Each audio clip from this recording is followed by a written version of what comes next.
কি এবার পাহাড়, সমুদ্র না জঙ্গল? ঘোরার মজা দ্বিগুণ হবে যদি থাকে মুখরোচক, আপনাদের সব সময় সফরসঙ্গী। মুখরোচক, আপনাদের ভালোবাসায় জড়িয়ে ৭৫ বছর পেরিয়ে। হিরো আমাকে শেষবেলায় না মারলে হিরোর কোনো ইজ্জত থাকবে না। আমাকে মরতেই হবে, হিরোকে জিততেই হবে। ওটা আমার রুটি রোজগার, ওটা থেকে আমার সংসার চলে। নায়ক হওয়ার ইচ্ছে হয়নি কোনোদিন? একটু প্রেম করলো, একটু গান গাইলো, একটু নাচলো, এই মধ্যেই সীমাবদ্ধ। উত্তমবাবুর রোমান্টিকতা যেদিন চলে গেছে, আমাদের বাংলা ফিল্মে ভিলেনগিরিও চলে গেছে। অভিনয়ের জীবনে আপনার স্ত্রী সীমা দেবীর অনেকটা অবদান। মৃত্যুর হাত থেকে ফিরিয়েছে অনেকবার, বহুবার। আস্তে আস্তে চোখ খুলে আমার কাউকে দেখতে পাইনি, দূরে দেখতে পারলাম আমার মিসেস সীমা লাহিড়ী দাঁড়িয়ে আছে, আমার ত্রাতা। বহুদিনের দাম্পত্য জীবন ডিভোর্স হয়ে গেছে, কি করে হয়? সমস্ত শরীর পুড়ে গিয়েছিল, আমার দুটো পায়ে পোড়ার দাগ, এখনো শরীরে পোড়ার দাগ। মা বলল, মামা আজ তোমার যাত্রা করতেই হবে। কি? তাহলে প্যান্ডেল জ্বলে যাবে, জানো তো, যাত্রা মানে ওরা কিছু শুনবে না। আমাকে দেখি কি এই অবস্থা, তখন আমার রক্ত পড়ছে বাদি। এখনো বসে আছি পথচে, ফাগুনের গান গেয়ে। আমরা এখন বেলা শেষের যুগে আছি। আকাশবাণী কলকাতা, শুরু হচ্ছে মহিলা মহল। উপস্থাপনা ও প্রযোজনায় বেলা দে। মঞ্চ থেকে বড় পর্দা, টেলিভিশন, তার অভিনয়ের যে অবদান তাতে সমৃদ্ধ বাঙালি দর্শক, সিনেপ্রেমী দর্শক। আমার সঙ্গে এই মুহূর্তে দুলাল লাহিড়ী। নমস্কার। নমস্কার।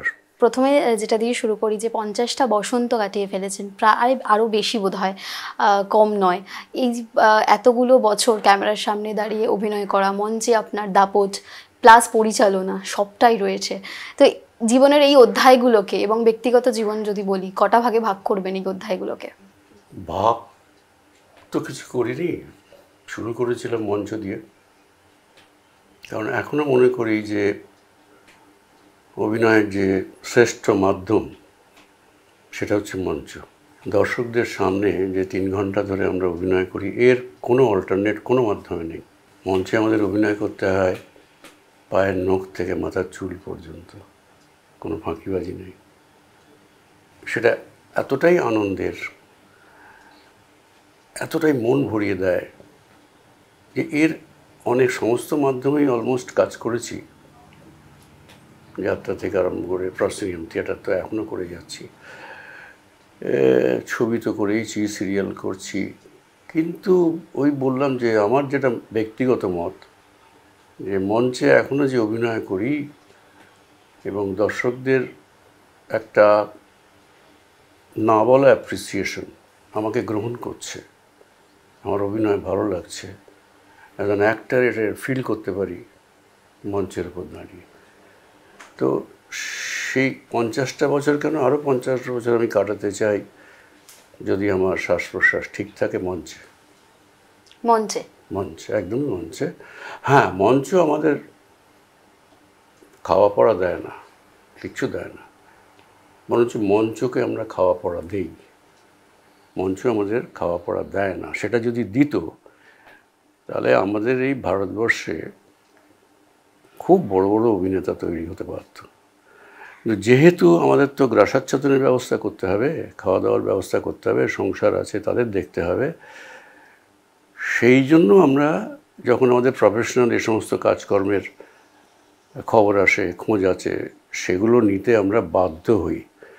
এবং কোনো কোনো ক্ষেত্রে যদি দেখা যায় যে মঞ্চ একটা অন্তরায় হয়ে দাঁড়িয়েছে আমার ওই ক্ষেত্রে, প্রফেশনাল ক্ষেত্রে, আদার দেন মঞ্চ, সেখানে আমাদের স্যাক্রিফাইস করতে হয়। স্যাক্রিফাইস কেন করতে হয়? আমি বলতে পারি না যে আমি শুধু মঞ্চ করি। হ্যাঁ, এখন একজনই আছে আমাদের অভিনেতা, যদিও সে অন্য মাধ্যমেও কাজ করছে, কিন্তু সারাটা মাস তার মঞ্চেই কাটে, তার নাম দেবশঙ্কর হালদার।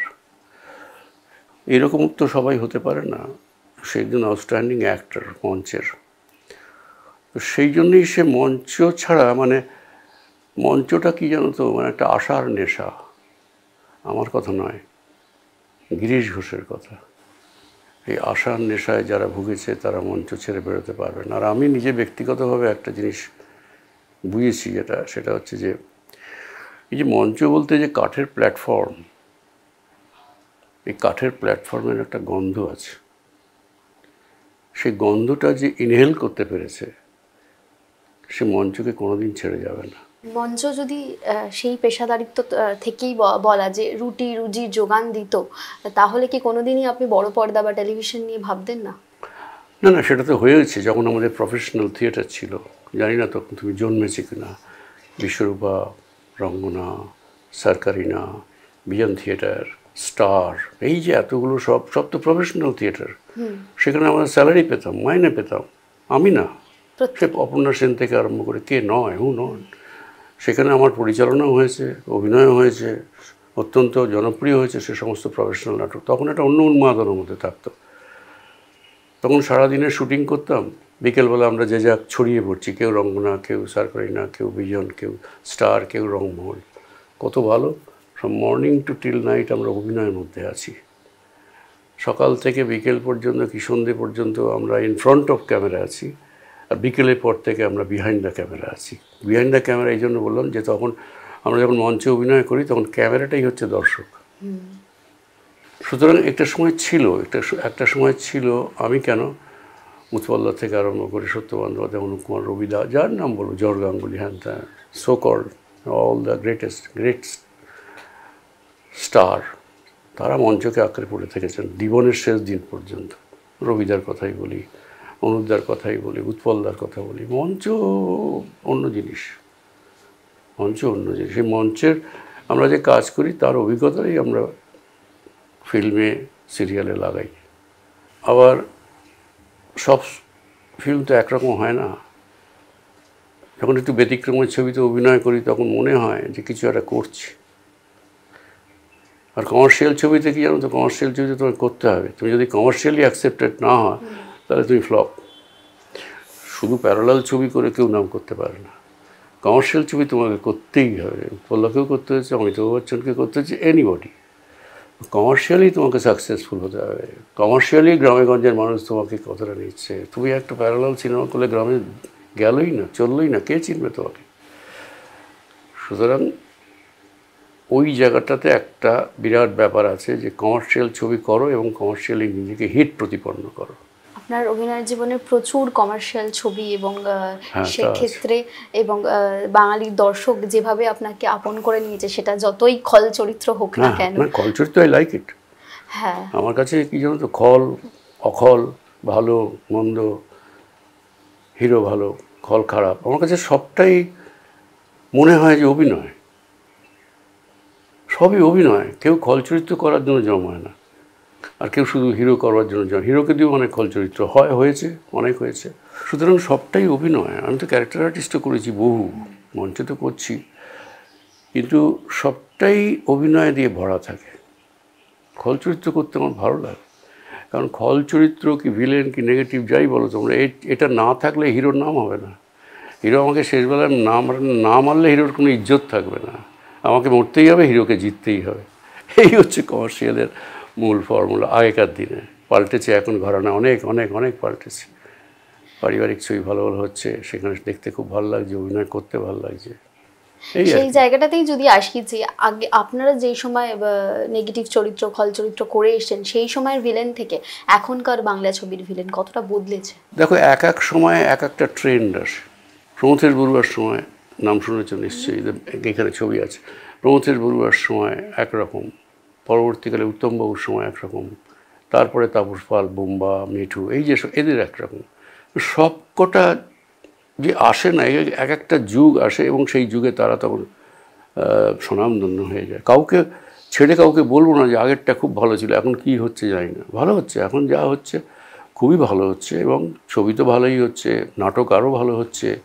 সুতরাং সব সময়ের জন্য সব ভালো জিনিস আসে, এখনও আসে, এখন এসছে, এখনও হচ্ছে, আগামী দিনে হয়তো আরও ভালো হবে। মানুষের শিক্ষা যত বাড়বে, মানুষ যত ট্রেন্ড হবে, তত ভালো ভালো কাজ হবে। স্বর্ণযুগের ভিলেনদের কথা যদি বলি, এবং আমি যদি বলি যে বাংলা সিনেমায় খল চরিত্রকে যেভাবে দেখানো হতো, বম্বে বা সাউথের ছবিতে ভিলেনের দাপটটা আরও অনেক বেশি থাকতো। সেক্ষেত্রে কি মনে হয় আপনার যে বাংলা ছবিতে একটু সেই দাপটটা রয়েছে? বম্বে কিংবা দক্ষিণ ভারতের যে সমস্ত ছবি, তাদের মার্কেটটা হচ্ছে ন্যাশনাল, আমাদেরটা হচ্ছে রিজিওনাল। সুতরাং বম্বের একটা ছবিতে যেভাবে একটা হিরো কিংবা ভিলেন কি নেগেটিভ রোল যেভাবে করা হয়, ভাবনা চিন্তাটা, এই ভাবনা চিন্তার পেছনে তো অর্থর ব্যাপার আছে। আমাদের কাছে সেই রিজিওনাল ছবিতে সেই অর্থ থাকে না। আমাদের যতটুকু ক্ষমতা থাকে রিজিওনালি, আমরা সেইটুকুই করবার চেষ্টা করে এসেছি, করছি। আমি যদি একটা ছবি, এটা আমি বম্বের ঘরানায় করব, ভাবি যদি ম্যাড্রাসের ঘরানায় করব, আমার নিজের ঐতিহ্য চলে যাবে এক নম্বর। যে তোমার যা আছে তুমি তাই দিয়ে করো না, ম্যাড্রাস যেরকম করছে তাদের যা আছে তাই দিয়ে করছে, বম্বে করছে। আমার সেটা মনে হয় যে ওই অনুকরণ করে বম্বের মতো করব, ম্যাড্রাসের মতো করব, করে লাভ নেই। নিজের যেটুকু আছে সেই দিয়েই করো না, তাতেই দর্শককে তো একসময় তো দর্শক তো প্রচণ্ড আপ্লুত হয়ে গেছে না, এই সমস্ত তরুণ মজুমদার কিংবা তপন সিনহা আরও বড় বড় গ্রেট একটা, তারা তো কমার্শিয়ালি সেসব ছবি হিট করেছিল এবং সব সাহিত্য থেকে নেওয়া, সব লিটারেচার বেস। সুতরাং ওইটা বম্বের মতো ভাবে, বম্বের একটা ইন্টারন্যাশনাল মার্কেট, বাংলা কিন্তু সেই ইন্টারন্যাশনাল মার্কেট নয়, রিজিনাল, একদম রিজিনাল। এখন বলতে পারো সাউথ ইন্ডিয়ান ছবিও ইন্টারন্যাশনাল মার্কেট ভীষণ, তার ফলে তারা খরচা করবার একটা সুযোগ আছে, মানে পায়, সোর্সটা পায়, রেভিনিউ আসার বিরাট সুযোগ তাদের। বাংলায় সে সুযোগটা নেই, থাকলে হয়তো এরকম হতো, চিন্তাভাবনা করতো কেউ। তাও আগের তুলনায় ছবি অনেক স্মার্ট হয়েছে ইন কম্প্যারিজন টু, মানে তাদের সমসাময়িকটা পৌঁছতে হবে, সেই ছবি যারা করছে তাদের সঙ্গে সঙ্গে পাল্লা দিচ্ছে এখনকার ছবিও, কি সিনেমাটোগ্রাফি বলো, কি এডিটিং বলো, মিউজিক বলো, সব দিক থেকে অনেক স্মার্ট হয়েছে, তাদের সঙ্গে তুলনা করছে এখন। নাহলে এত পুরস্কার বাইরে থেকে আসবে কেন? ব্যতিক্রমী ছবির সংখ্যা কম, কিন্তু পরপর যদি বলি যে এই যে দুষ্টু লোক হয়ে ওঠা পর্দা জুড়ে, সেটা কখনো কোনো সময় খারাপ লাগার বা আক্ষেপ নেই যে পরপর টাইপ কাস্টিং হয়ে যাওয়াটা? হ্যাঁ, সেটা কি জানো তো, মানে যখন তোমাকে একটা চরিত্রে এস্টাবলিশড করবে, আমি আমার কথাই বলছি ভিলেন হিসেবে, তখন যারা তৈরি করেন ছবি, আমি তো খুব সুদর্শন নই, তো তখন যারা ছবি তৈরি করেন তারা ভাবে এই চরিত্রটা দুলাল লাহিড়ীকেই দিতে হবে। এবং আমাদেরও তখন কি হয়, পরপর কাজ এসে যায়। ওইটা কেন অ্যাকসেপ্ট করি, কারণ আমাকে তো কেউ হিরো দেবে না, কিংবা ওই বয়সে আমাকে কেউ হিরোর বাবা দেবে না, হিরোর ঠাকুরদা দেবে না। আমার যা বয়স সেটাকে ওরা এক্সপ্লয়েট করতে চায় থ্রু নেগেটিভ চরিত্র। এবং নেগেটিভ চরিত্র এত করেছি সব মনেও নেই আমার, বিশেষ করে এই রানী মুখার্জির বাবা রাম মুখার্জির সে সমস্ত ছবি, তোমার রক্তে আমার সোহাগ, 3টে রক্ত নিয়ে করেছিলেন, 3টেই সুপারহিট। এই ছবি ছাড়াও আরও অনেক অনেক অনেক অনেক কমার্শিয়াল ছবিতে করেছি, ভালো লাগতো। ওই যে বললাম তোমাকে গোড়ার কথা, ওই সব ছবিতে করতে গিয়ে তোমাকে কমার্শিয়ালি অ্যাকসেপ্টেড হতে হবে, সেই কারণে ওই সমস্ত ছবি খারাপ, প্লাস পারিশ্রমিকটাও খারাপ আসতো না। কমার্শিয়ালি অ্যাকসেপ্ট না হলে বোধহয় ওই জায়গাটায় পৌঁছানো যায় না, যে জায়গাটা একটা ফ্রেম। সে তো বটেই। সেই কারণেই বোধহয় এতগুলো ছবি খল চরিত্র বেছে। না, আমার কাছে যেমন ছবি আসছে, আমি তো কোনো ছবি বাদ বিচার করি না। আমার কাছে কোনো চুজ বলে কিছু নেই। একটা লোক, একটা ডিরেক্টর, একটা প্রডিউসার, সে অনেক কষ্ট করে ছবি করছে। আমার করাটাতে যদি তাদের সাহায্য হয়, তাদের যদি মনে করে আপনি করলে ভালো হবে, আমি করি। আমি খুব একটা চুজই নই। আমি রীনাদির ছবি করেছি, পারমিতার একদিন, কিংবা আরও ঋতুপর্ণ ঘোষ বলো, সবার ছবি করেছি। এবং সবার ছবি না করলে তুমি অভিনেতা হিসাবে নিজেকে এস্টাবলিশ করতে পারবে না। এই যে ভ্যারিয়েশন, এগুলোকে তুমি একদিকে স্বপন সাহার ছবি, তারপর অঞ্জন চৌধুরীর ছবি, ওদিকে অপর্ণা সেনের ছবি, তারপর ঋতুপর্ণ ছবি, তারপর বুদ্ধদেব, এই যে স্প্যানটা, এটাকে তুমি অ্যাজ অ্যান অ্যাক্টর হিসেবে তোমাকে ব্যাপ্তিটা দিতে হবে। এবং ওই সমস্ত ছবিতে কিন্তু পরিচালকরাই মেন, কমার্শিয়াল ছবিতে কিন্তু আর্টিস্টরাই মেন। যেটা বললেন যে কমার্শিয়ালি অ্যাকসেপ্ট হওয়াটাও সেই সময় খুব প্রয়োজন ছিল, এবং এই যে পরপর ছবি করাটা, সেটা খানিকটা পারিবারিক দিক এবং ফিনান্সিয়াল দিকটাকেও শক্ত করে তোলার জন্য একটা কারণ কি? একদমই তাই। আর ওই যে তুমি একটু আগে বললে না, এক নাগারে করতে করতে আপনার কখনো মনে হয় না ফ্রাস্ট্রেটেড কিংবা টায়ার্ড? না, ওটা আমার রুটি রোজগার, ওটা থেকে আমার সংসার চলে। আমি কেন ফ্রাস্ট্রেটেড হবো? আমি কেন? না, I am not a choosy man. আমি অ্যাক্টার, যে কোনো চরিত্র। আমি তো বচ্চনকে দেখো না, কোনো চরিত্র বাদ দেয় না, সব চরিত্র করেন। তাই বলে কি সপ্তাহের হিট হয় না? সবাই তাই। উৎপল দত্ত কোনোদিন না করেননি কোনো ছবি, অঞ্জন চৌধুরী করেছেন, সমস্ত মানে আমাদের তখনকার দিনে যারা কমার্শিয়াল দিয়ে সবার ছবিতে করেছেন। আবার এদিকে মৃণাল সেন করছেন, মানিক দা করছেন, সত্যজিৎ রায় করছেন, সবার ছবি করছেন। এটা আমার আদর্শ, যে সব রকমের ছবি করো, তাহলে সব রকমের অভিনয় করার সুযোগ পাবে। নায়ক হওয়ার ইচ্ছে হয়নি কোনোদিন? সুযোগ আসেনি, ইচ্ছে কেন হবে না, সুযোগ এলে তবে তো, কেউ প্রস্তাব আসেনি কিছু। সেক্ষেত্রে কখনো চেষ্টা করেছেন জানার যে কেন সুযোগ এলো না? শুরুর দিকে আপনি বেশ সুদর্শন, সেক্ষেত্রে কেন নয়? আমার একটা জিনিস মনে হয়, নায়ক করার মতো সেরকম আমার কখনোই মনোভাব ছিল না। আমার যেটা মনে হয় যে নায়কের অভিনয়গুলো না মানে একটা একটা একটা একটা একটা লেভেলে যায়, বাট অন দ্য কন্ট্রারি তুমি যদি অন্যান্য ক্যারেক্টার দেখো, ক্যারেক্টার আর্টিস্ট দেখো, ভিলেন দেখো, তাদের মধ্যে অনেক শেড থাকে। নায়কের কিন্তু একটাই শেড, একটু প্রেম করলো, একটু গান গাইলো, একটু নাচলো, এই মধ্যেই সীমাবদ্ধ। বাট ভিলেন এবং অন্যান্য ক্যারেক্টার আর্টিস্ট, যে ক্যারেক্টার আর্টিস্টের মধ্যে সব থেকে বড় উদাহরণ দিতে পারি ছবি বিশ্বাস। উনি তো নায়ক করেছেন যখন আমাদের ইয়াং ওনার বয়স, নায়ক করেছেন। পরবর্তীকালে তো সে ভার্সেটাইল অ্যাক্টর, উৎপল্লা, ছবিদা, আমি কাজ করেছি তাদের সঙ্গে। আচ্ছা, আপনার কি মনে হয়, আপনি প্রচুর নায়কের সাথে কাজ করেছেন, এবং হিরো হতে গেলে কি গুণাবলী থাকা প্রয়োজন? ডিসিপ্লিন। এখনও প্রসেনজিৎ চট্টোপাধ্যায় জিয়ে রেখেছে, মানে তোমার লাইফস্টাইল, এইগুলোই মেন কারণ, ডিসিপ্লিন। আমরা একটা স্কুলিংয়ে মানুষ, যে সৌমিত্র চ্যাটার্জি, মনোজ মিত্র, এদের স্কুলিংয়ে আমরা মানুষ। আমাদের স্কুলিংয়ে দুটো জিনিস আমাদের শেখানো হতো, যে অভিনয় গ্রামারটা আর অভিনয় ডিসিপ্লিনটা। আমাকে গ্রামার শিখিয়েছেন মনোজ মিত্র, আমাকে ডিসিপ্লিন শিখিয়েছেন সৌমিত্র চট্টোপাধ্যায়। সুতরাং এর মধ্যে দিয়ে আমরা বড় হয়েছি। তো ওইটা আমাদের ভীষণভাবে মনে রাখতো, ঠিক টাইমে সব কাজগুলো করো। প্রচুর কাজ যদি তোমার এসে যায়, তোমার নিজস্ব শিডিউল যদি ঠিকঠাক থাকে, সব কাজ করতে পারবে। তুমি যদি ঘেটে যাও একটা করতে করতে, ওই একটা ওপরে একটা, ওটাও নেই না, এটা ভালো করলে না, ওটা ভালো করলে, সেই শিডিউলটা তুমি তোমার মতো করো, আর যেটা পারবে না ছেড়ে দাও, সিম্পল। আপনার যদি আমি ব্যক্তিগত দিকটা আসি, আপনার বাড়িতে একটা গানের মহল ছিল, শিল্প চর্চা, এবং আপনি নিজেও খুব ভালো তবলা বাজাতাম। এখন আর বাজান না? না, বাজাই না, মানে কখনো সখনো হয়তো বন্ধু বান্ধব এলো, একটু গান টান করলো, দাদা একটু তবলাটা নিয়ে, ভেরি রেয়ার। আর রবীন্দ্রসঙ্গীত? হ্যাঁ, ওটা আমার তো খুব পছন্দের। রবীন্দ্রসঙ্গীত আমায় ঘুম পাড়ায়, রবীন্দ্রসঙ্গীত আমায় ঘুম ভাঙায়। আমি সারাদিন রবীন্দ্রসঙ্গীতের মধ্যে থাকি, গাইতে পারি না, না গাইতে পারি। ভেতরে আমার ভীষণ গান থাকে, অল দ্য টাইম, ভেতরে কোনো না কোনো গান থাকে। এখনো অবসরে গুনগুন করা হয়? অবসর কোথায়? অবসর এই যে বাড়িতে যখন, আচ্ছা, ওই অবসর বলি, ওই অবসর কেউ চায় না।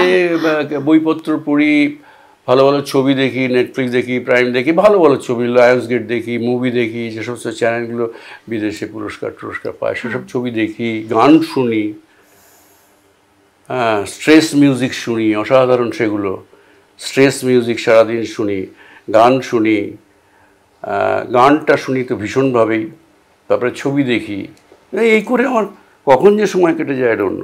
বাড়িতেই যে গানের মহল, যে শিল্প চর্চা, সেখান থেকেই যে অভিনয় এবং কলেজে নাটক, থিয়েটারের মঞ্চ, সবটা, এই অভিনেতা দুলাল লাহিড়ীর জীবনে কি অনেকটা লড়াই ছিল নিজেকে প্রতিষ্ঠিত করার জন্য? না, সে তো সবারই থাকে, আজও আছে সে লড়াই, আজও জারি আছে। লড়াই করতেই হবে তোমার যতদিন বাঁচবে। অমিতাভ বচ্চনকেও লড়াই করতে হচ্ছে, কিংবা আরও যারা বড় বড় অভিনেতা আছে, আমাদের মতো করতে হয় না, তারা তাদের মতো লড়াই করে, কিন্তু লড়াই তোমাকে করতে হবে, লড়াই ছাড়া বাঁচতে পারবে না। শুরুর দিকে যাত্রাটা কীরকম ছিল যখন শুরু করছেন আস্তে আস্তে? শুরুর দিকে যাত্রাটা, তখন থিয়েটারে মগ্ন থাকতাম, তো থিয়েটারে এত ইনভলভ থাকতাম, ভাবিনি কখনো অন্য মিডিয়ায় যাওয়ার কথা।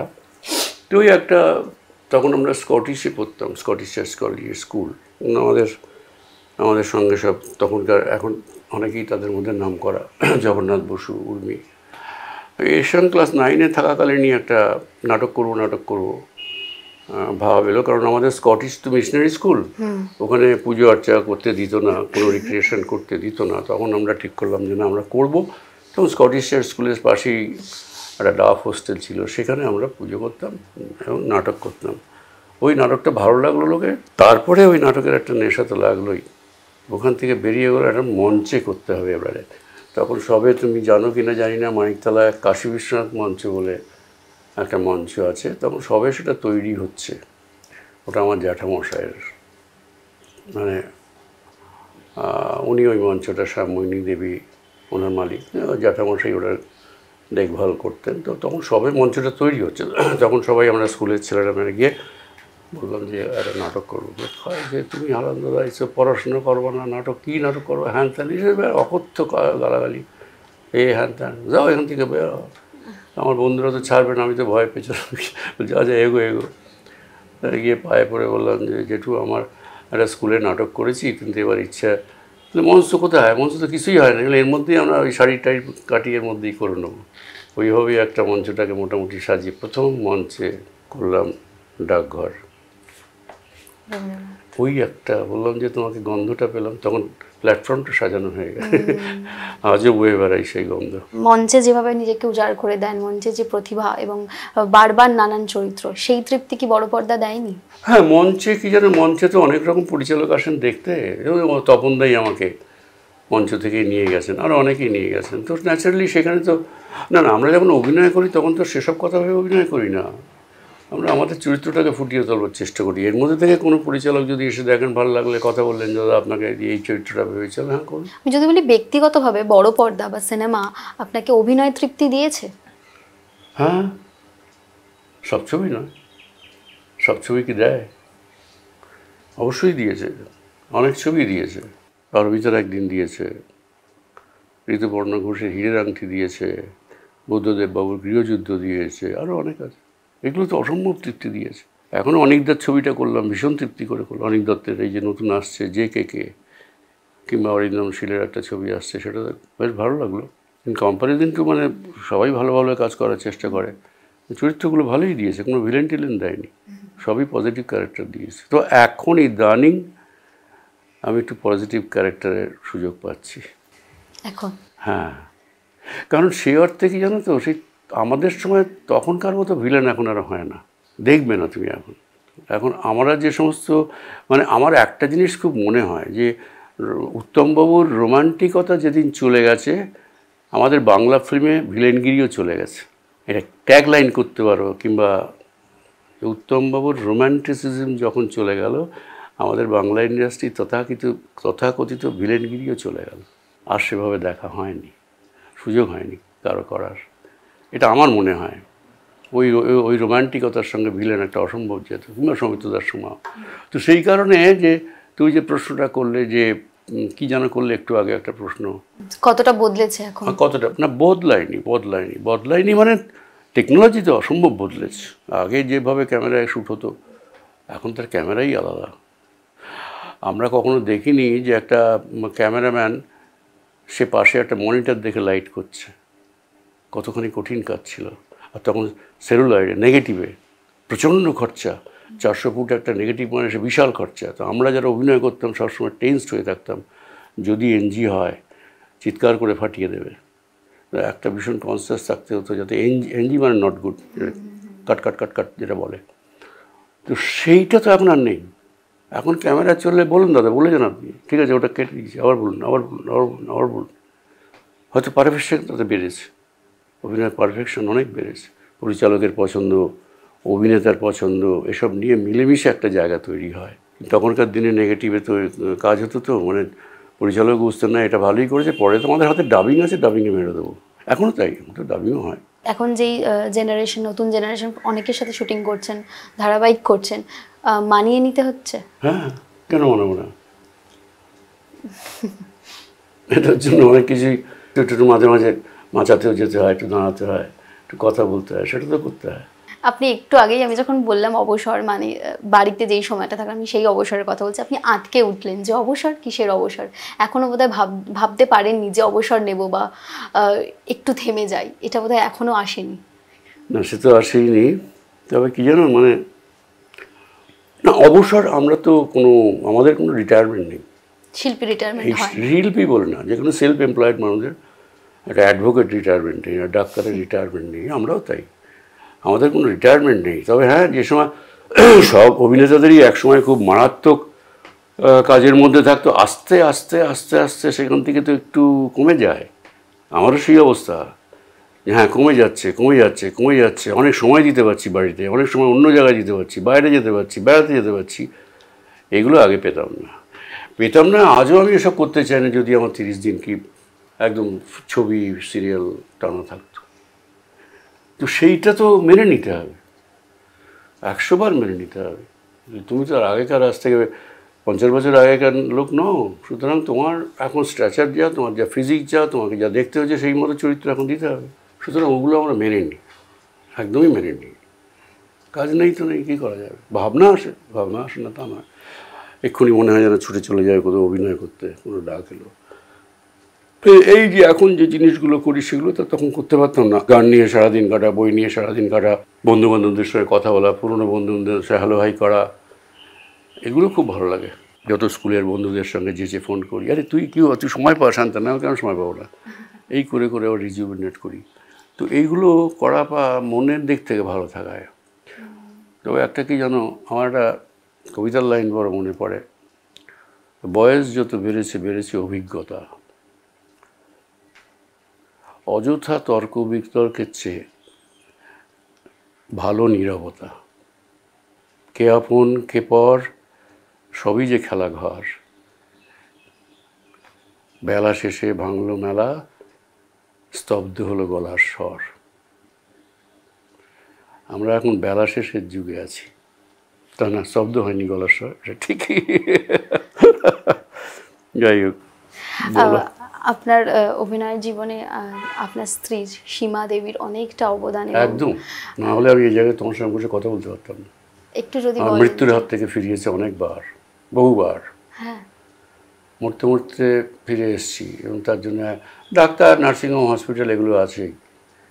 আর মানে এই সমস্ত মহিলারা, এদের নিজেদের কোনো চাহিদা ছিল না, এখনও নেই। এদেরকে দেখে মনে হয় এ বাড়ির একটা ভেজা নেতার মতো, নোংরা করে যাচ্ছে সবাই, সেই নেতা দিয়ে বাড়িটাকে পরিষ্কার করছে। আমার স্ত্রী হচ্ছে তাই। ও না থাকলে আমি কবে উপরে চলে যেতাম, কবে। কিন্তু কোনো দিন এইসব সামনে আসেনি, কোনো দিন না, কখনো না। যে ভালোবাসে, ওর যেটা অত্যন্ত ভালোবাসে সেটা পুজো আর্চা। এটা আমার বাবা মার কাছ থেকে পেয়েছে, নিজেদের, আমার শ্বশুরবাড়ি ভীষণ এইসব ব্যাপারে ছিল, সেটা একদম মন দিয়ে করে, অনেকক্ষণ ধরে করে, মন দিয়ে করে, সবটাই আমার জন্য করে। আমি ওগুলোতে ঠিক অতটা মানাতে পারি না, যা করে আমি সাপোর্ট করি, করো। আচ্ছা, যেটা বললেন যে মৃত্যুর হাত থেকে রক্ষা করা, কি মৃত্যুর হাত হয়েছিল? থেকে অনেক রকম, অনেক অসুখ হয়েছে, হার্ট অ্যাটাক হয়ে গেলো, বাইপাস হয়েছে, থাকবো কি থাকবো না ঠিক নেই, কিন্তু সে পাশে দাঁড়িয়ে থেকেছে। আর বাইপাস তো আজকে হয়নি, বাইপাস হয়েছে 2002-তে। যখন বাইপাসে হয় তখন তো আমি ভেবেছিলাম আর ফিরবো না, মানে বিফোর আমাকে আনকনসিয়াস করার আগে। তো যখন আমি প্রথম যখন ডাক্তার বললেন চোখটা খুলুন, আস্তে আস্তে চোখ খুললাম, আর কাউকে দেখতে পাইনি, দূরে দেখতে পারলাম আমার মিসেস সীমা লাহিড়ী দাঁড়িয়ে আছে। আমি ডাক্তারবাবুকে বললাম, ওকে একবার একটু আমার কাছে আসতে দেবেন? বলে এখন, আচ্ছা ডাকছি। আমার ত্রাতা দাঁড়িয়ে আছে আমার সঙ্গে, ডাক্তার নয়। এইরকম আরও ঘটনা ঘটেছে। আমার সমস্ত শরীর পুড়ে গিয়েছিল। কি করে? আমার দুটো পায়ে পোড়ার দাগ, এখনও শরীরে পোড়ার দাগ। সেটা তখন যাত্রাও তো করেছি প্রচুর, অনেকগুলো বছর যাত্রা করেছি। সেই যাত্রা করতে করতে বাড়ির তো প্রচণ্ড ঠান্ডার মধ্যে, কোনো যাত্রাই তো মানে 9টা সাড়ে 9টা শেষ হতো না, অনেক রাত্রির হয়ে যেত। আর হাউসফুল, মানে 25,000-30,000 লোকের সামনে যাত্রা করতে হতো।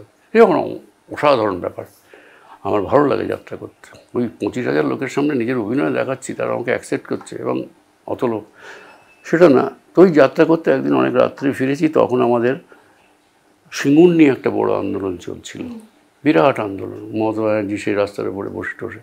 আমি বাড়ি ফিরে এসেছি, বাড়ি ফিরে এসে প্রচণ্ড কাঁপছি, আর ওই যাত্রাপালাটায় আমার খুব গান ছিল, অনেক গান ছিল। আমি বাড়িতে এসে বললাম যে আমার গলা একবারে গেছে, তুমি আর একটু দাও, গরম জল আনো, বিছানার পড়ি একটা বড় আমি ভেপার নেবো, যেটা নিতাম এখনও নিই, এটা ভেপার নেবো, এটা একমাত্র ওষুধ, ভেপারটা নেবো। বলো হ্যাঁ হ্যাঁ বলে গামলা একটা নিয়ে বিছানার পড়ি, এইসব জায়গা না, বিছানার পড়ি গামলাটা পেতে। তখন টিভিতে মানে ওই চালিয়েছিল, একটা নিউজ হচ্ছে, এবং সেখানে অপর্ণা সেন দাঁড়িয়ে কী বলছে জানো, আউট অফ কিউরিওসিটি প্রথমে গলাটা শুনতে পেলাম, তারপরে ফুটন্ত জল তো নিচে, ওই টাওয়েল শুদ্ধ উঠিয়ে রিনাদিকে দেখতে গেলাম, পুরো গরম জলটা আমার এখান থেকে এই। পরের দিন আমার যাত্রা, তারপরের দিন যাত্রা, তারপরের দিন যাত্রা, সেসব দিন ভাবা যায় না। তখন আমার সমস্ত শরীর বার্ন জ্বলছে, ফোসকায় ফোসকা, বাট ও কখনো নার্ভাস হয় না, বলো কিচ্ছু হয়নি, চলো বাথরুমে যাও, বাথরুমে যাও, বাথরুমে যাও, পুরো টোটকা ফোটকা অনেক কিছু জানে। তৎকালীন কলগেট, পুরো কলগেট, মা এখান থেকে কলগেট মালিশ করলো, আর শাওয়ারের মধ্যে গিয়ে ঠান্ডা জল, গরম না ঠান্ডা জল, কিছুই হলো না, খুব কষ্ট সারা রাত। পরের দিন শো আছে যাত্রায়, দীঘায় না কোথায়, এরকম মেদিনীপুরে। পরের দিন আমার মামা ডাক্তার ছিলেন, ডক্টর সুভাষ মিত্র, মারা গেছেন। মামাকেও ফোন করলো, মামা এরকম ব্যাপার, খুশি কী হয়েছে, কী হয়েছে? মামা চলে এলেন, চলে এই বাবা তো হসপিটালাইজ করতে হবে, ভর্তি হতে হবে। আমাদের নার্সিংহোম ছিল, মামারই নার্সিংহোম, সেখানে নিয়ে গেলে ভর্তি করলেন। আমি মামাকে বললাম, কথা বলতে পারছি? মামা বললাম, মামা আজ তো আমার যাত্রা করতেই হবে। কি তুমি উঠবে কী করে, যাত্রা করবে কী করে? এখন যাই হোক করে আমাকে, নাহলে প্যান্ডেল জ্বলে যাবে জানো তো যাত্রা, মানে ওরা কিছু শুনবে না, এবং তার টোটাল ড্যামেজটা আমাকে দিতে হবে। ওগুলো ওসব চিন্তাভাবনা ছাড়ো, কোনো মতে আমি তোমাকে 7 দিন উঠতে দিতে পারবো না, কোনো মতে না। আর ন্যাচারালি এই খবরটা তো আমার মিসেস দিয়ে দিয়েছে, তিনি যাত্রার প্রডিউসার, হ্যান ত্যান, সে তারা তৎক্ষণাৎ, তারা ভেবেছিল দাদার হয়তো কোনো ছবি শুটিং এসে গেছে, ওটা কায়দা করছে। তারপরে আমার মিসেস বললো, আপনারা চলে আসুন ভিআইপি নার্সিংহোম। ও তারপরে চলে এলো, চলে এসে সেই যাত্রাগুলো যেগুলো ছিল সেগুলো ঠিক ওরা 3 দিন সময় দিল, যে 3 দিন পর থেকে এটা করতে হবে, কারণ আমরা এই প্যান্ডেল খুলতে পারবো না, প্যান্ডেল খুললে অনেক টাকা লেগে যাবে সব কটাতেই। 3 দিন ওই নার্সিংহোমে পড়ে, 4th ডেতে সকালবেলা আমার মিসেস, আমি পেছনে বসে আছি শুয়ে, বাঁকুড়ায় শো ছিল সেদিন, পুরো রাস্তাটা জুড়ে আমার যা যা মলম টলম দিয়েছিল সেইগুলো সমস্ত লাগাতে লাগাতে লাগাতে সারা রাস্তা, খেতে পারতাম না তখন, এরকম অবস্থা। ওই সব করেছে, করে তো প্যান্ডেলে পৌঁছেছি, হোটেলে যাই আগে, তারপরে তো প্যান্ডেলে। তখন ওই রাত্রিবেলা সঙ্গম হোটেল ছিল খুব নাম করা, যেখানে সব আর্টিস্টরা উঠতো, আমিই উঠতাম। আমি যখন গাড়ি থেকে নামছি এরকম ধরে ধরে, তখন সুভাষিস, লকেট, আরও কারা কারা, তখন সবাই যাত্রা করে, আমাকে দেখি কি এই অবস্থা, তখন আমার রক্ত পড়ছে পা দিয়ে, এবং মঞ্চেও রক্ত ভেসে যাচ্ছে, আমার মিউজিশিয়ানসরা দেখেছে, এটা কি, এ কী ব্যাপার, লকেট এসব তোমার একই বৌদি, একই হয়েছে, হয়েছে মানে হয়েছে, কিন্তু ও তো পারলো না, যাত্রা করতেই হলো, সম্ভব এগুলো করা, কিন্তু সেই যাত্রা অসাধারণ হয়েছিল। ও বললো না, এটা কী ভর করে আমার ওপরে, এরকম নাটকেও হয়েছে, অনেক নাটকে হয়েছে, এটা কী ভর করে জানি না, এর ভরটর যেই করুক সবটাই আমার মিসেসের অবদান, ওই হয়তো ভর করে, হতে পারে, বলো আর কি বলবো। এই আপনি শুটিংয়ে ব্যস্ত, দিনের পর রাত দিন শুটিং করছেন। আর একটা জিনিস হচ্ছে, আমি আজ পর্যন্ত আমার শুটিংয়ে বাইরের কোনো খাবার খাই না, ও যে রান্নাটা করে দেয় সেটাই নিয়ে যাই এখন পর্যন্ত। কোনো রেস্টুরেন্টে খাবার, বা এখন তো খাইই না কোনো রেস্টুরেন্ট বাইরে, ও যেটা করে দেয়, যে ভাত ডাল করে দেয়, সেটাই আমার কাছে অমৃত মনে হয় এখন পর্যন্ত। সেই ও জানে আমার সঙ্গে থাকে থাকে শুটিংয়ে, ওই টিফিন করে হট কেক করে দিয়েও, শেষ মানে কী বলবো, অসাধারণ মহিলা, কারো সামনে আসতে চায় না। মিঠুন ওর হাতে রান্নাকে উড়ে বাবা, সে অনেক গল্প করলে না 3-4 দিন লেগে যাবে, কে নয়। সেদিনকে হঠাৎ করে ঋতু ফোন করলো, বলে আমি এরকম সিঙ্গাপুর থেকে আসছি, প্রথমত আমাকে পাইনি, বৌদিকে ফোন করেছে, বৌদি আমি আসছি, আসে হঠাৎ, তুমি কোথায়? বললো আমি এয়ারপোর্টে এসে গেছি, আমার বেরোতে একটু টাইম লাগবে, আমি তোমার বাড়ি যাবো, চান করবো, খাবো দাবো, তারপর সন্ধ্যেবেলা বেরোবো। এলো, বৌদি রান্না করলো, তার জন্য খুব তৃপ্তি করে খেলো, বিকেলবেলা চলে একটা অন্যরকম আছে। এখন যখন শুটিংয়ে যান, এতক্ষণ শুটিং করেন, নিশ্চয়ই দিদির খুব চিন্তা হয়। একটা তো বয়স হয়েছে, সেই সময় সে নিশ্চয়ই চিন্তা তো সারা জীবনই রয়ে গেছে বিয়ের পর থেকেই। এরকম তো আমি দেখিনি এখন পর্যন্ত কাউকে। হ্যাঁ, আরেকজন আছে অবশ্যই, দীপকের স্ত্রী রত্না, মানে চিরঞ্জিতের, এইরকম। এবং এই যে আজকাল শুনছি দেখছি কারণে অকারণে সব ডিভোর্স হয়ে যাচ্ছে, বহুদিনের দাম্পত্য জীবন ডিভোর্স হয়ে যাচ্ছে। কি করে হয়? তারা বাড়িটাকে কোনোদিন ভালোবাসতে পারেনি। দেখো, তুমি তোমার জীবনে যদি ডিসঅর্গানাইজড হয়ে যাও না, তুমি লাইফের সমস্ত জায়গায় ডিসঅর্গানাইজড হয়ে যাবে। You have to organise your house, you have to organise your home. বাড়িতে তুমি যদি ডিসঅর্গানাইজড হয়ে যাও, তুমি জীবনের সব ক্ষেত্রে ডিসঅর্গানাইজড হয়ে যাও। সেটা তো আমার কাছে খুব ধ্রুব সত্য কথা লাগে। চোখের সামনে অনেক কিছুই দেখতে পাই, দেখার সময় আমাদের এখন, কিন্তু কাউকে জ্ঞান দিতে পারি না। এটা করো না, ওটা করো না, এটা ভালো না, এটা ভালো না। উপযাচক হয়ে কাউকে কোনো কিচ্ছু বলতে পারি না। তোমার ভালো তুমি বোঝো, দ্যাটস ইট। আপনারা যখন একসাথে বাইরে যান, দিদি থাকে আপনার সঙ্গে, তখন এই যে আপনার নেগেটিভ ক্যারেক্টারের জন্য, দুষ্টু লোকের জন্য সে তো মানে কমেন্ট আসতো নিশ্চয়ই। বাবা, এই রাস্তায় রাস্তায় যেতেই পারি না, দোকানে টোকানে তো যেতেই পারি না। ওই দেখ বদমাইশটা যাচ্ছে, ওই দেখ বদমাইশটা যাচ্ছে, এই হুমলি। তবে হ্যাঁ, একটা জিনিস কি, আমি বদমাইশ মানে ভিলেন কি যাই করি, বাচ্চারা আমাকে খুব ভালোবাসে।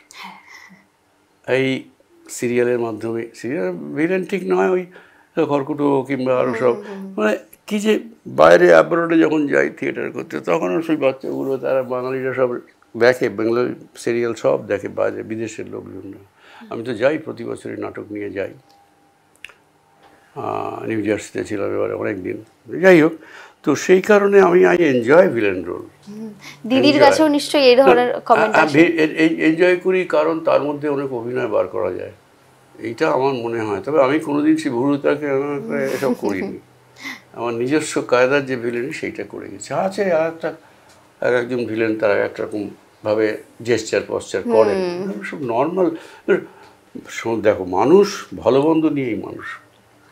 কোনো মানুষই পুরো ভালো হয় না, কোনো মানুষই পুরো মন্দ হয় না। আমি যে ভিলেন করি, আমি মনে করি আমার দিক থেকে পজিটিভ। আমি যে আমার অপোনেন্ট আছে সেই ভিলেন। তো আমি একটা সিরিয়াল করতাম, তোমরা বলতে তখন জন্মাওনি, অসাধারণ সিরিয়াল। নচিকেতা প্রডিউসার ছিল, কুয়াশা যখন। অবিনাশ কুণ্ডু। হ্যাঁ, আরে বাপরে বাপ। একটা মজার কথা বলি, আমার চরিত্রটার নাম ছিল অবিনাশ কুণ্ডু। তো আমরা আগে কাঁকুরগাছিতে থাকতাম, বহুদিন, 70 বছর কাঁকুরগাছিতে থেকেছি। তো তখন সিরিয়ালটা খুব হিট, খুবই হিট, খুবই জনপ্রিয়। আর সবাই তো দেখতেন। তো আমাদের ওখানে কুণ্ডু বাড়ি বলে একটা বড় বাড়ি ছিল, মানে 51 পরিবার, বিশাল বাড়ি। ওনার যে হেড ছিলেন রমেন কুণ্ডু নাম। আমি একদিন শুটিংয়ে বেরোচ্ছি, উনি মর্নিং ওয়াক করে, ওদুলা শুনো শুনো শুনো, হ্যাঁ বলুন, যে তোমার এই সিরিয়ালটা না খুব ভালো হইতেছে, খুবই ভালো হইতেছে। তো তুমি বড্ড ভালো অভিনয় করতেছে। না, পুরোটাই, সকলেই ভালো। তো একটা কথা কময় বলুন, কিন্তু এই অবিনাশ কুণ্ডু নামটা দিলা কেন? আমি দেয়নি, ওটা যার গল্প, যার চিত্রনাট্য তে দিয়েছে। না, তোমার একটা কথা কই, আমাকেও খুব খারাপ লাগতেছে, কুণ্ডুরা এত খারাপ না। বুঝতে পারছো?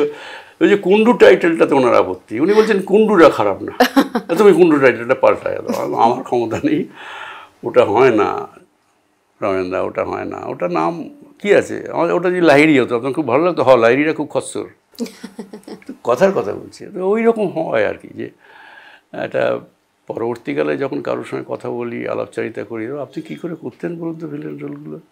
অভিনয়, সবটাই অভিনয়। গিরিশ ঘোষ করেছি, ভোলা ময়রা করেছি, ক্যারেক্টার আর্টিস্ট সব।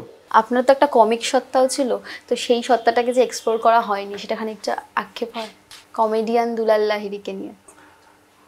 না না না, আক্ষেপ নেই। যা পেয়েছি, আমার এগুলো পাওয়ার কথা ছিল না, কোনো আক্ষেপ নেই। আমি এখন পর্যন্ত যা যা করছি, যা যা পেয়েছি, এগুলো আমার করার কথা ছিল না, এগুলো আমার পাওয়ার কথা ছিল না। এর বেশি কিছু আমি চাই না। হ্যাঁ, আই লাইক কমেডি। কমেডি তো করেইছি, থিয়েটারে করেছি, মঞ্চ এই ফিল্ম, বাট ওগুলো কি জানো তো, ওগুলো ভালো লাগে, কিন্তু সব ভালো লাগার জিনিস কি পাওয়া যায়? গোটা অভিনয় জীবন 50 বছর এত এত সমৃদ্ধ হয়েছে, বোধহয় মোর দ্যান দর্শক 50, যাই হোক বলো, হ্যাঁ। ওই 50 বছর মোরাললেস। দর্শক সমৃদ্ধ হয়েছেন, আপনার প্রাপ্তির ভান্ডার প্রচুর, এখানে কোথাও আক্ষেপের জায়গা না নেই। না, ওই যে বললাম একটু আগে যে আমি যথেষ্ট পেয়েছি, আমার এত পাওয়ার ছিল না, অনেক পেয়েছি। হ্যাঁ, আরও পাওয়ার আশায় থাকতে পারি, এলো এলো না এলো না এলো, কিন্তু পাইনি যে কম কিছু, প্রচুর পেয়েছি, প্রচুর মানুষের সঙ্গে ইন্ডাস্ট্রির পরিচিত হতে পেরেছি, এটাই কি অর্জন পারে, এটা আমি পেরেছি। এটা তো আমার কাছে একটা বিরাট পাওনা। এখনও বসে আছি পথচে, ফাগুনেরও গান গেয়ে, যদি ভালো কিছু পাই, এই আশা। ভালো থাকবেন, ভালো লাগলো এতক্ষণ লাগলো। সময় দেওয়ার জন্য। খুব ভালো লাগলো।